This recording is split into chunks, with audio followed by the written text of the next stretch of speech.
ආයුබෝවන් කියලා පිළිගන්නවා ඔයාලා හැමෝම SL ස්කූල් YouTube channel එකට. ඉතින් අද මම ඔයාලට අරන් ඇවිල්ලා තියෙන්නේ 9 ශ්‍රේණියේ සිංහල පෙළ පොතේ 3 වෙනි පාඩමේ ලිඛිත අභ්‍යාසයට පිළිතුරු. ඉතින් අපි වැඩි කතා නැතුව යමු අපේ අද පාඩමට. ඉතින් එහෙනම් අපි intro video එකට ගිහිල්ලා ඇවිල්ලා අපි යමු අපේ අද පාඩමේ වැඩ ටික කරගෙන යන්න. ඉතින් යාළුවනේ 3 වෙනි පාඩමේ නම තමයි දේශීය නර්තනයේ ඉරන් සලකුණ. ඉතින් යාළුවනේ මම මේකේ කලින් වීඩියෝ එක දාලා තියෙනවා. ඒක බලපු නැති කෙනෙක් ඉන්නවනම් දැන්ම ගිහින් බලලා ඉන්න. මම වීඩියෝ එක අවසානයේ වීඩියෝ එක දාලා තියන්නම්. පළවෙනි ප්‍රශ්නය. පහත සඳහන් ප්‍රකාශ ලිඛිත භාෂාවට හරවා ලියන්න. පළවෙනි පාඩය. මම බෙරේ කරේ දාගෙන හැතැප්ම ගණන් පයින් ගිය කෙනෙක්. කියමින් මෙතුමා තම ගෝලපාලයෙන් දිරිමත් කළා. ඉතින් යාළුවනේ මේක තියෙන්නේ අපි කටින් කියන භාෂාවෙන්නේ. ඉතින් අපි මේක ලියද්දි මේ විදියට ලියන්න බෑනේ. ඒක නිසා අපි මේක ලියන්න ඕන ලිඛිත භාෂාවෙන්. ඉතින් කොහොමද දන්නවද මේක ලියන්නේ? මෙන්න මේ විදියට. මම බෙරේ කරේ දාගෙන හැතැප්ම ගණන් පයින් ගිය කෙනෙක්. යුගල උඩුකම ඇතුලේ එක ලියලා කියමින් මෙතුමා තම ගෝලපාලයෙන් දිරිමත් කළා කියලානේ තියෙන්නේ. ඒක දිරිමත් කළේ කියලා අපි ලිඛිත භාෂාවට හරවන්න ඕන. අන්න එහෙම තමයි මේ වාක්‍ය ලියන්නේ. දෙවැනි ප්‍රශ්නය. මේ අතරතුරේදී පෙරේරා මහතාගෙන් චිත්‍ර කලාවත් කොටහේනි සාදිස්කුරුතුමාගෙන් සංගීතයත් ඉගෙන ගත්තා. අපි බලමු මේක කොහොමද ලියන්නේ කියලා. මේ අතරතුරේදී පෙරේරා මහතාගෙන් චිත්‍ර කලාවත් කොටහේනි සාදිස්කුරුතුමාගෙන් සංගීතයත් ඉගෙන ගත්තේය. ඉතින් මේකෙදි මේ අතරතුරේදී පෙරේරා මහතාගෙන් චිත්‍ර කලාවත් කියන තැනට කමාවක් එන්න ඕන. ඒ වගේම සාදිස්කුරුතුමාගෙන් සංගීතය ඉගෙන ගත්තේ කියලා වාක්‍ය අවසන් කරලා තිතක් තියන්න ඕන. ඉතින් මේ ටික තමයි මේ දෙවෙනි ප්‍රශ්නෙට වෙනකල් ලියන්න තියෙන්නේ. මේ විදියට ඔයාලටත් ලියා ගන්න පුළුවන්. අපි යමු අපේ ඊළඟ පාඩේට. 3 වෙනි පාඩය. හරිදාස් නාරායන්, රාම් ගෝපාල්, උදේ ශංකර් වැනි ಭಾರತೀಯ නර්තන ප්‍රවීණයන් ඇසුරු කළා. ඉතින් අපි බලමු මේක කොහොමද ලියන්නේ කියලා. හරිදාස් නාරායන්, රාම් ගෝපාල්, උදේ ශංකර් වැනි ಭಾರತೀಯ නර්තන ප්‍රවීණයන් ඇසුරු කළේය. හරිදාස් නාරායන් කියන තැනට කමාවක්, රාම් ගෝපාල් කියන තැනට කමාවක්, උදේ ශංකර් වැනි ಭಾರತೀය නර්තන ප්‍රවීණයන් ඇසුරු කළේය. මේ විදිහට ලියන්න පුළුවන්.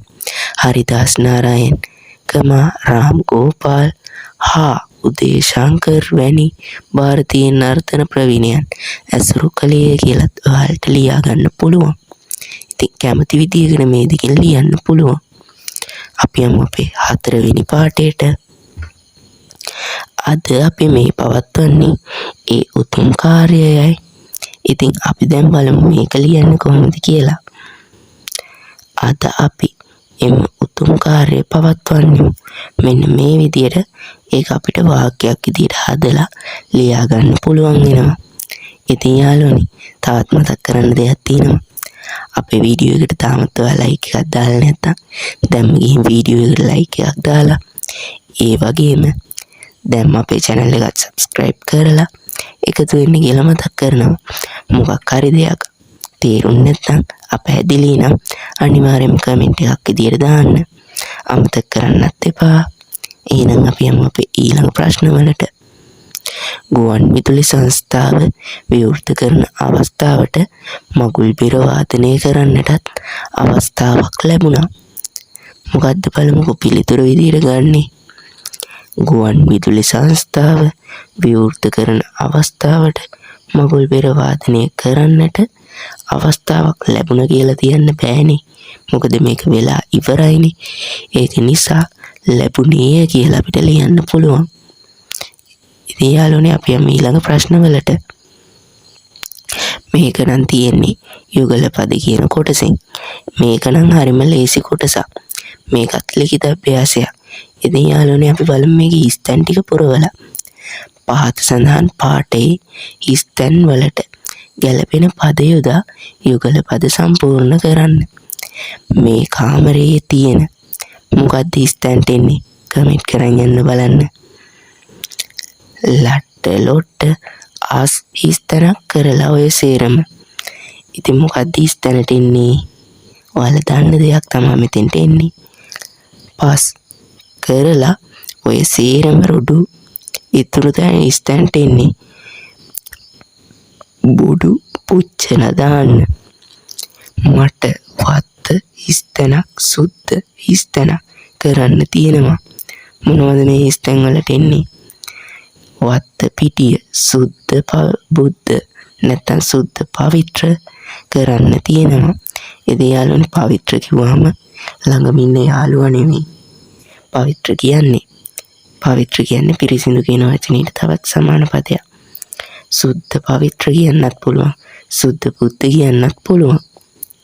අයියා ලවක් දෙවක් නැති වෙහි හිස් තැනක් දුවනවා. මොකක්ද දෙන්නේ? මෙහෙ දුවනවා. මෙහෙ දුවනවා. මිසක් ගෙයක් හිස් තැනට එන්නේ දොරක්. එලි හිස් තැනක් කරලා දීලා අපට උදව් හිස් තැනක් කරනවාය. මොකද්ද මේකට එන්නේ? එලි පෙහෙලි කරලා දීලා අපිට උදව් හිස් තැනට එන්නේ පදව් කරනවාය. දැන් දරුවන්ට ඕවට වෙලාවක් හිස් තැනට එන්නේ කලාවක් නෑ ඕවට. ඉතින් යාළුවනේ මෙන්න මේ විදිහට තමයි මේක සම්පූර්ණ කරගන්න පුළුවන් වෙන්නේ. ඉතින් ඔයාලත් මේ විදිහට මේක සම්පූර්ණ කරගත්තා නම් අනිවාර්යයෙන්ම කමෙන්ට් එකක් දාගෙන යන්න. අමතක කරන්නත් එපා. ඉතින් යාළුවනේ අදට මේ වීඩියෝ එක මම මෙතනින් නවත්තනවා. ඔයාලා හැමෝටම මේ වීඩියෝ එකෙන් මොකක් හරි දෙයක් දැනගන්න පුළුවන් වුණා නම් අනිවාර්යයෙන්ම වීඩියෝ එකට ලයික් එකක් දාලා ඔයාගේ යාළුවන්ටත් දැනගන්න ෂෙයා කරලා මේ වීඩියෝ එකේ මොනවා හරි අඩුපාඩු දෙයක් තියෙනවා නම් ඒකත් නැවත කමෙන්ට් කරලා අපේ channel එක subscribe කරලා එකතු වෙලා ඉන්න කියලා මතක් කරනවා. ඉතින් යාළුවනේ දිගටම අපේ වීඩියෝස් YouTube එකේ බලා ගන්න පුළුවන්.